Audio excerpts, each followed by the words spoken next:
গতকাল থেকেই বাংলাদেশ ক্রিকেটের ঘরোয়া ক্রিকেট যেটাকে বলা হয় ঘরোয়া ক্রিকেট উত্তপ্ত পারিশ্রমিক ইস্যুতে। পারটেক্স স্পোর্টিং ক্লাবের যেসব খেলোয়াড় তারা নিজেদের পাওনা টাকাটা, নিজেদের পরিশ্রমের টাকাটা বুঝে পেতে কালকে একটা স্ট্রাইকে যান। তারা অনুশীলন বর্জন করেন এবং ঘোষণা দেন আজকের মধ্যে অর্থাৎ বৃহস্পতিবারের মধ্যে যদি তারা টাকা হাতে না পান তাহলে আজকের ম্যাচ খেলতে নামবেন না। তবে শেষ পর্যন্ত স্বস্তির খবর, তারা তাদের টাকা পেয়েছে। কতটা পেয়েছে আমরা শুনেছি, ক্লাব কর্তৃপক্ষের দাবি 90% টাকা তারা দিয়েছে। এবং আমাদের সাথে এই নিয়ে কথা বলতে উপস্থিত আছেন দলেরই একজন প্লেয়ার মুক্তার আলী।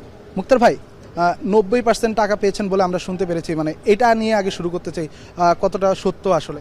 না, আসলে আমরা 90% টাকাটা পাইনি। আমাদের হচ্ছে যে ম্যাক্সিমাম প্লেয়ারকে হচ্ছে যে ম্যাক্সিমাম মানে কি 6-7 জন প্লেয়ারকে আপনার 80% টাকা দিয়েছে, আর বাকি যে কয়েকটা প্লেয়ার আছে তাদেরকে 70%-এর মতো দিয়েছে। আর কিছু প্লেয়ার আছে তারা এখন পর্যন্ত কিছু টাকা পায় নাই। এখন প্লেয়ারদের টাকাটা আসে আটকে রেখে ক্লাবগুলোর কি লাভ হয়?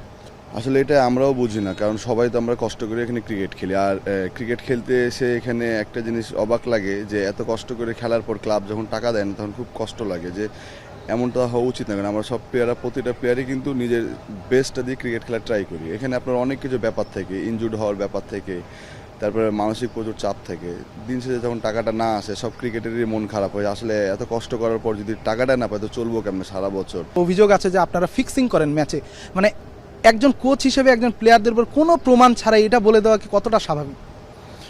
আসলে একটা কোচ কিভাবে এটা বলতে পারে, তো টোটালি আনএক্সপেক্টেবল। সবচেয়ে বড় জিনিস, উনি কিন্তু এখানে সব প্লেয়ারদেরকে নিয়েছে, এমন না যে অন্য কেউ নিয়েছে।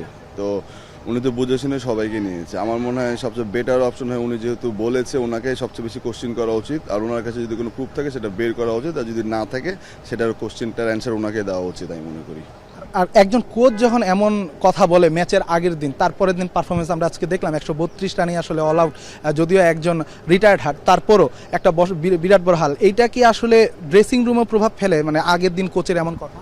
সব কিছুই প্রভাব ফেলে, কারণ একটা প্লেয়ার কিন্তু আপনার মাঠে যখন ফ্রেশভাবে খেলতে আসবে তার কিন্তু পারফরমেন্স লেভেল একরকম হয়। আর যখন আগের দিন পেমেন্টের ইস্যু থাকবে, আগের দিন এই ধরনের কথাবার্তা হবে, সেই প্লেয়ারটা সকালবেলা যখন আসবে এসে জানবে যে সকালবেলা পেমেন্ট পাবো, তারপরে মাঠে খেলতে নামবো, তো এইগুলো এত ইজি না। কারণ মাঠে পারফর্ম করা যারা ফ্রেশভাবে আসে তাদেরই জন্য ডিফিকাল্ট, আর যখন তার জন্য সব দিক থেকে চাপ আসে সেই যখন মাঠে খেলতে তার জন্য এত মানে খুবই কঠিন হয়ে দাঁড়ায়। আর এটার প্রুফ আপনার মাঠের ভিতরে দেখতে পারতেছেন কতটা কঠিন এটা প্লেয়ারের জন্য পারফর্ম করা। সাব্বির রহমান আজকেও ম্যাচে খেলার কথা ছিল না, কিন্তু শেষ পর্যন্ত তাকে জোর করেই খেলানো হলো, কারণ গতকাল তিনি সাব্বির রহমানের নামে অভিযোগটা এনেছেন। মানে এইটাকে আপনি কিভাবে দেখেন এজ এ প্লেয়ার?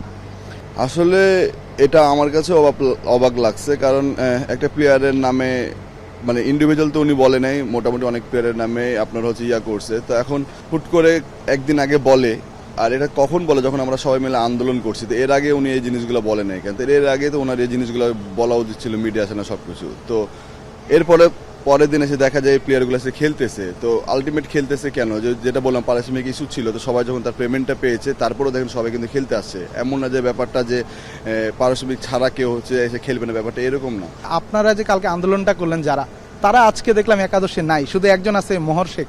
মানে আপনারা কি আন্দোলন করা নিজের পাওনা টাকাটা চাওয়াটাই কি ভুল হয়েছে কিনা? আসলে আমিও অবাক হয়েছি, কেন লাস্ট ম্যাচ হচ্ছে যারা ভালো খেলেছিল তারা দেখলাম কম বেশি সবাই হচ্ছে যে ড্রপ হয়েছে। আর এটা টোটালি হচ্ছে যে ওনাদের ব্যাপার, যে পাওনা টাকা চাওয়াতে এটা অপরাধ হয়েছে কিনা আমি বুঝতেছি না, কিন্তু আমার কাছে মনে হয়েছে যে যদি এরকম হয়ে থাকে তো এটা মোটেও কাম্য নয় আমার কাছে। আপনারা যখন চুক্তি করেন, এই চুক্তিপত্রটা যে তারা দেয় না বা ক্লাব থেকে যে আপনারা পান না, এইটা আসলে থাকাটা কত জরুরি ভবিষ্যতের জন্য, কথা যদি আপনি একটু বলেন এজ এ সিনিয়র ক্রিকেটার। অবশ্যই প্রতিটা প্লেয়ারের কন্ট্যাক্ট পেপার থাকা উচিত, এটা আমি মনে করি। সব প্লেয়ারেরই কন্ট্যাক্ট পেপার না থাকলে আপনার হচ্ছে কোনো প্রুফ বা ডকুমেন্টস কোনো ক্ষেত্রে কোনো কিছু থাকে না। তো আমি সব প্লেয়ারদের ক্ষেত্রে বলবো যে ক্লাবের সাথে চুক্তিবদ্ধ করুক না কেন, অবশ্যই কন্ট্যাক্ট পেপার থাকা উচিত এবং ক্লিয়ার থাকা উচিত।